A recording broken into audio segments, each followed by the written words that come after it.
ఓం శ్రీ మాత్రే నమః. ఛానల్లోకి స్వాగతమండి. మకర రాశి వారు జాగ్రత్తగా ఉండవలసిన సమయం వచ్చింది.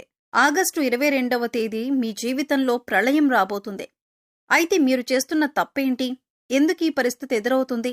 అలాగే ఈ విపత్తు నుంచి ఎలా బయటపడాలి? మీ తప్పును ఎలా సరిదిద్దుకోవాలి? అలాగే ఈ సమయంలో మీరు చేయవలసిన దేవతారాధన, అలాగే పాటించవలసిన పరిహారాలేంటి అనే అంశాలను ఈ వీడియోలో మనం వివరంగా తెలుసుకుందాం. కానీ అంతకంటే ముందుగా మీరు కనుక మన ఛానల్ని ఇప్పటి వరకు సబ్స్క్రైబ్ చేసుకోకపోతే సబ్స్క్రైబ్ చేసుకొని పక్కనే ఉన్న బెల్ ఐకాన్ నొక్కి ఆల్ సెలెక్ట్ చేసుకుంటే మేము ఇలాంటి వీడియోస్ అప్లోడ్ చేయగానే ముందుగా మీకు నోటిఫికేషన్ వస్తుంది. అలాగే వీడియో నచ్చినట్లయితే లైక్ చేయండి. మీ జీవితానికి అలాగే మీ భవిష్యత్తుకు సంబంధించి ఆసక్తికరమైన అంశాలను కూడా ఈ వీడియోలో తెలియజేస్తాం. అందుకోసం మీరు ఈ వీడియోని ఎక్కడా కూడా స్కిప్ చేయకుండా చివరి వరకు చూడండి. అప్పుడే మేమేం చెబుతున్నామో మీకు పూర్తిగా అర్థమవుతుంది. ఈ రాశి వారికి కోపం చాలా అధికంగా ఉంటుంది. అయితే వచ్చిన కోపం ఎక్కువసేపు నిలవకపోయినా కూడా ఈ కోపం వల్ల అనేక రకాల సమస్యలను కొని తెచ్చుకుంటారు. చిక్కుల్లో పడే అవకాశం కూడా ఎక్కువగా ఉంటుంది. అంతేకాకుండా మీ జీవితంలో ఒడిదుడుకుల సమస్యలు కూడా ఎక్కువగానే ఉంటాయి. ఎన్ని ఒడిదుడుకుల సమస్యలు ఉన్నప్పటికీ కూడా అధికంగా శ్రమపడి వీరి బాధ్యతలను సక్రమంగా నెరవేర్చి ఒక మంచి స్థాయికి చేరుకుంటారు.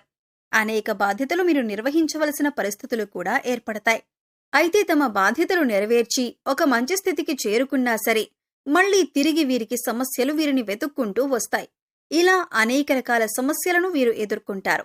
ఇక ఒక రకంగా చూసుకున్నట్లయితే ఈ రాశివారికి ఎటువంటి కష్టాలు ఉన్నాయి అని ప్రత్యేకించి చెప్పక్కర్లేదు. ఎందుకంటే మానవ జీవితంలో కష్టం వెనుక సుఖం, అలాగే సుఖం వెనుక కష్టం ఉంటుందని ప్రతి ఒక్కరూ అర్థం చేసుకోవాలి. అయితే మిగిలిన రాశుల వారందరికంటే కూడా ఈ రాశి వారికి కష్టాలు ఎక్కువనే చెప్పుకోవాలి. ఎందుకంటే వీరి జీవితాన్ని చూసుకున్నట్లయితే కొన్ని ముఖ్యమైన అంశాలలో అనేకసార్లు నిరాశకు గురైన సందర్భాలు కూడా ఉన్నాయి. అలాగే ఈ రాశివారు దయాగుణం, దానగుణం కూడా అధికంగా కలిగి ఉంటారు. ఈ కారణంగా ఎదుటివారు కష్టాల్లో ఉంటే చలించిపోయే మనస్తత్వాన్ని కలిగి ఉంటారు. ఇక వీరి దగ్గర సహాయం చేసే పరిస్థితి ఉన్నా లేకపోయినా ఎదుటివారు కష్టాల్లో ఉన్నామంటే మాత్రం ఖచ్చితంగా సహాయం చేస్తారు. అది ఆర్థికంగా కాని, మాట సాయం కాని ఖచ్చితంగా ఎదుటివారు కష్టాల్లో ఉంటే ఆదుకోవటానికి ప్రయత్నిస్తారు. అయితే వీరు ఎదుటివారికి ఎంత సాయపడినప్పటికీ కూడా వీరికి అవసరమైనప్పుడు మాత్రం ఎదుటివారు సహాయపడ్డానికి అంతగా ముందుకు రారు. ఈ అంశం వీరిని మానసికంగా బాధపెడుతుంది. అయినా కూడా వీరు సహాయం చేసే గుణాన్ని వదులుకోరు. ఎదుటివారి చేతిలో ఎంత మోసపోయినా మళ్లీ తిరిగి వారినే నమ్ముతూ ఉంటారు. ఒక రకంగా ఈ రాశివారు మానసిక దృఢత్వాన్ని కలిగి ఉంటారనే చెప్పాలి. ఈ విధంగా మీరు మీ ధైర్యాన్ని కోల్పోకుండా ఉంటే కష్టం వెనకాలే సుఖం వస్తుంది అన్న విషయాన్ని గ్రహించాలి. ఇక మీ కింద పనిచేసేవారు, అలాగే మీతో పనిచేసిన వారు పదోన్నతులు పొంది మంచి స్థాయికి ఎదిగి ఆర్థికంగా పురోగతి సాధించినా కూడా మేం సాధించలేకపోయాం అనే బాధ మీకు కలగకూడదు. మీరు ముఖ్యంగా గుర్తుపెట్టుకోవాల్సింది ఏంటంటే ప్రతి ఒక్కరి జీవితంలో కష్టాలు ఒకే రకంగా ఉండవు. ఒకరికి ఆర్థిక సమస్యలుండొచ్చు, ఒకరికి మానసిక సమస్యలుండొచ్చు, మరొకరికి కుటుంబ సమస్యలు, అలాగే మరికొందరికి వైవాహిక జీవితంలో సమస్యలు ఉండొచ్చు. ఎవరికి ఏ సమస్య ఉందో మనం చెప్పలేం. కాబట్టి ఎదుటివారికి సమస్య లేదు అని మీరెప్పుడూ అనుకోవద్దు. అలాగే అన్ని కష్టాలు నాకే వచ్చాయి అని మీరు కుంగిపోవద్దు. మానసిక ధైర్యాన్ని అధికంగా కలిగి ఉండాలి. ఈ విషయాన్ని మీరు గమనించి జీవితంలో ముందుకు సాగాలి. మానవ జీవితంలో కష్టసుఖాలు అనేవి సర్వసాధారణం. అయితే గతంలో మీరు పడిన కష్టాలకి ఇప్పుడు పరిష్కారం అనేది లభించబోతుంది. శివయ్య అనుగ్రహంతో మీ ప్రతి సమస్యకి ఒక పరిష్కారం దొరుకుతుంది. ఇక ఈ రాశివారి జీవితంలో రాబోయే ప్రళయం ఏంటి అంటే మీరొక సమస్యతో ఇబ్బంది పడబోతున్నారు. పరమశివుడి యొక్క అనుగ్రహం ఉన్నప్పటికీ ఒక రోజునైతే మీరు సమస్యను ఎదుర్కోబోతున్నారు. ఆ రోజు ఏంటంటే గనుక ఆగస్టు 22. ఆ రోజున మీరు చాలా జాగ్రత్తగా ఉండవలసిన సమయంగా చెప్పుకోవాలి. ఎందుకంటే మీ భవిష్యత్తుకు సంబంధించి ఒక ముఖ్యమైన అంశంలో నిర్ణయం తీసుకోవలసి వస్తుంది. ఈ సందర్భంలో మీరు కొన్ని నిందలు, ఆరోపణలు ఎదుర్కోవలసి ఉంటుంది. అయితే ఈ రోజున మీరు ఎదుర్కోబోయే సమస్య ఏదైతే ఉందో అది మీ భవిష్యత్తు పైన తీవ్రమైన ప్రభావాన్ని చూపిస్తుంది. పొరపాటున మీరు తీసుకునే తొందరపాటు నిర్ణయం వల్ల మీ పైన నేరారోపణ చేయబడుతుంది. కాబట్టి ఈ సమయంలో మీరు చాలా జాగ్రత్తగా ఉండాలి. ఈ సమయంలో మీరు బయట వ్యక్తులతో కానీ, ఇరుగు పొరుగు వారితో కానీ దురుసుగా ప్రవర్తించటం వల్ల, దురుసుగా మాట్లాడటం వల్ల కేవలం మీ తొందరపాటుతనం వల్ల మీరు అనేక రకాల నిందలు, ఆరోపణలు ఎదుర్కోవలసి వస్తుంది. ఇందుకోసం మీరు మాట్లాడే ప్రతి మాట కూడా ఆలోచించి ఆచితూచి మాట్లాడాలి. లేదంటే చిన్న అంశంలో గొడవ కూడా పెద్దగా అవటానికి దారితీసే అవకాశం ఉంటుంది. అందుకోసం మీరు ఈ అంశంలో జాగ్రత్తలు తీసుకోకపోతే మాత్రం భవిష్యత్తులో మీకు ఇది ముఖ్యంగా గుర్తుండిపోయే అంశంగా మారిపోతుంది. అంతేకాదు, మీరు జీవితంలో మర్చిపోలేని విధంగా ఈ అంశం మీపైన ప్రభావం చూపిస్తుంది. ఇటువంటి ఒక ముఖ్యమైన సంఘటన మీ జీవితంలో కనిపిస్తుంది. కాబట్టి ఈ సమయంలో మీరు జాగ్రత్తగా ఉండాలి. ఈ సమయంలో మీరు మౌనంగా ఉండటానికి ప్రయత్నించండి. అలాగే దురుసుగా ప్రవర్తించకండి. ఈ రాశివారికి కోపం అధికంగా ఉంటుంది. ఇక ఈ కోపం వెంటనే తగ్గిపోయినప్పటికీ కూడా మీరు అధికంగా కోపం ప్రదర్శించిన సమయంలో ఫలితాలనేవి మీకు వ్యతిరేకంగా రావచ్చు.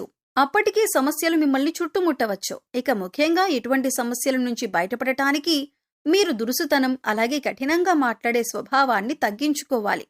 అది మీ కుటుంబంలోనైనా, ఇరుగు పొరుగు వారితో అయినా, సన్నిహితులతో అయినా, పై అధికారులతో అయినా, లేదా మీ ప్రేమైన వారితోనైనా మీరు సౌమ్యంగా మాట్లాడటానికి ప్రయత్నించాలి. అయితే ఇటువంటి విపత్కరమైన పరిస్థితుల నుంచి మిమ్మల్ని కాపాడేది ఆ పరమశివుడే. అందుకోసం మీరు ఆ పరమశివుడి యొక్క ధ్యానం చేయండి. ప్రతిరోజు కూడా మీకు సమయం దొరికినప్పుడల్లా ఓం నమఃశివాయ అనే పంచాక్షరి మంత్రాన్ని చదువుకోండి. అలాగే రోజు మీకు వీలైనన్ని సార్లు మృత్యుంజయ మహామంత్రాన్ని చదువుకోండి. ఇలా చేసినట్లయితే కనుక మీ జీవితంలో ఎదురయ్యే ప్రతి సమస్యకి కూడా ఆ పరమశివుడు వెంటే ఉండి పరిష్కారాన్ని చూపిస్తాడు. అంతేకాదు, పరమశివుడి యొక్క అనుగ్రహాన్ని పొందుతారు. ఎందుకంటే మీ జీవితంలో ఎటువంటి సమస్య మీ దరిదాపుల్లోకి రాకుండా శివయ్య కాపాడుతారు.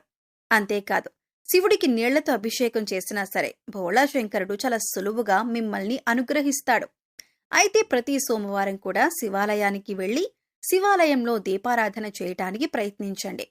ఆవు నేతితో కానీ, నువ్వుల నూనెతో కానీ దీపారాధన చేసి ఒక బిల్వపత్రాన్ని సమర్పించండి. ఒకవేళ మీకు గుడికి వెళ్లటానికి కుదరకపోతే మీ ఇంట్లో ఉండే శివలింగానికి బిల్వపత్రాన్ని సమర్పించి నీటితో అభిషేకం చేయండి. ఈ విధంగా శివుణ్ణి పూజించినట్లయితే శివయ్య మిమ్మల్ని కష్టాల నుంచి బయటపడేస్తాడు. మీకు రాబోతున్న ప్రళయం నుంచి కూడా బయటపడేందుకు మార్గం తెరుచుకుంటుంది. అలాగే మీకు ఉన్నంతలో దానధర్మాలు చేయటం మంచిదే. దానధర్మాలు చేయటం వల్ల ఎంతో పుణ్యఫలితం లభిస్తుంది. అపారమైన దైవశక్తిని పొందుతారు.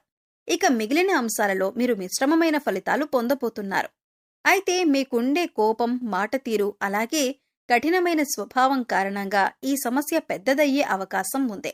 కాబట్టి ఈ అంశంలో జాగ్రత్త వహించండి. సో చూశారు కదండి, ఆగస్టు 22వ తేదీన మకర రాశి వారి జీవితంలో ఎటువంటి ప్రళయం రాబోతుంది? ఆ ప్రళయం నుంచి మీరు ఎలా బయటపడాలి? ఈ ప్రళయానికి గల కారణమెవరు? ఈ సమయంలో ఏ దేవతారాధన చేసుకుంటే మీరు ఈ సమస్య నుంచి బయటపడతారు? మీరు మార్చుకోవలసిన ప్రవర్తనేంటి అనే అంశాలను ఈ వీడియోలో మనం వివరంగా తెలుసుకున్నాం కదా. ఈ వీడియో మీకు నచ్చినట్లయితే లైక్ చేయండి. మీ ఫ్రెండ్స్ అండ్ ఫ్యామిలీ మెంబర్స్లో మకర రాశి వారు ఉంటే వారితో ఈ వీడియోని షేర్ చేసుకోండి. అలాగే ఇప్పటి వరకు మన ఛానల్ని కనుక సబ్స్క్రైబ్ చేసుకోకపోతే సబ్స్క్రైబ్ చేసుకుని పక్కనే ఉన్న బెల్ ఐకాన్ నొక్కి ఆల్ సెలెక్ట్ చేసుకుంటే మేము ఇలాంటి వీడియోస్ అప్లోడ్ చేయగానే ముందుగా మీకు నోటిఫికేషన్ వస్తుంది. మరో చక్కటి వీడియోతో మళ్ళీ కలుద్దామండి. ఓం శ్రీ మాత్రే నమః.